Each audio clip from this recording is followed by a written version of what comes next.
நான் புவனேஸ்வரி. இப்போ நெஸ்ட்டில் வந்து பிஜி பண்ணிட்டு இருக்கேன். ஸோ எனக்கு வந்து நான் ஃபர்ஸ்ட் சிஎம்ஏலேருந்து சார்கிட்டே கேட்டுட்டு இருக்கேன். இப்போ பண்ணுவீங்க இப்போ வந்து கடைசியாக கிளாஸ் எனக்கு சிஎம்ஏ 6ல் அதுவும் போஸ்ட்போன் ஆகி இது வந்தது. எனக்கு அப்பத்துலேருந்தே வந்து ஃபர்டிலிட்டி எனக்கு யூஜி பண்ணுறதுக்கு முன்னாடிலேருந்தே எனக்கு வந்து ஃபர்டிலிட்டியில் வந்து நிறைய இன்ட்ரெஸ்ட். ஓகே ஓஜி தான் எடுக்கணும், எம்பிபிஎஸ் கிடைக்கல, சரி அப்போ சரி இதுலயாச்சும் ஓஜி நம்ம இது பண்ணுவோம். ஸோ அதுல கொஞ்சம் ஷைன் ஆகணும், இன்ஃபர்டிலிட்டி இதுல ஷைன் ஆகணும், அதுதான் என்னோட எய்மா இருந்துச்சு. ஸோ அந்த ஒரு தேடல்ல நான் போயிட்டு இருக்கேன். ஓகே இன்ஃபர்டிலிட்டி சைடு என்ன கத்துக்க முடியும், இதுல இருக்கிறது ஃபுல்லா நம்ம கத்துக்கணும் நிறைய அப்படின்னும் போது நிறைய தேடல் இருக்கும் போது இது ஒன் ஆஃப் த இதுவா எனக்கு கிடைச்சது.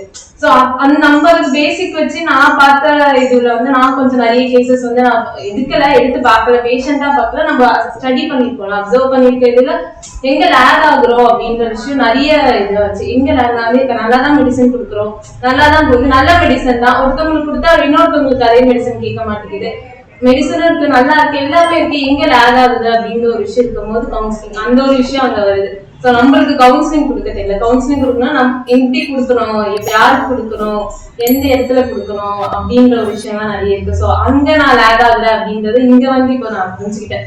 ஓகே மெடிசன் கொடுக்கறது மட்டும் ஒரு ரொம்ப மேஜரான விஷயம் கவுன்சிலிங். ஸோ அதுதான் நம்ம லேக் ஆகுறோம் அப்படின்ற விஷயம் நிறைய புரிஞ்சுக்கிட்டேன், இங்க நிறைய கத்துக்கிட்டேன் நான். ஸோ என்னோட ஜேர்னில வந்து இன்ஃபர்டிலிட்டி ஜேர்னி அந்த ஒரு ஃபேஸ் ஆஃப் இது வந்து ரொம்ப பெரிய மைல்ஸ்டோனா இருக்கு எனக்கு. ஸோ அது ஒரு இதுவா இருக்கு. ரொம்ப தேங்க்யூ மேம், தேங்க்யூ சார்.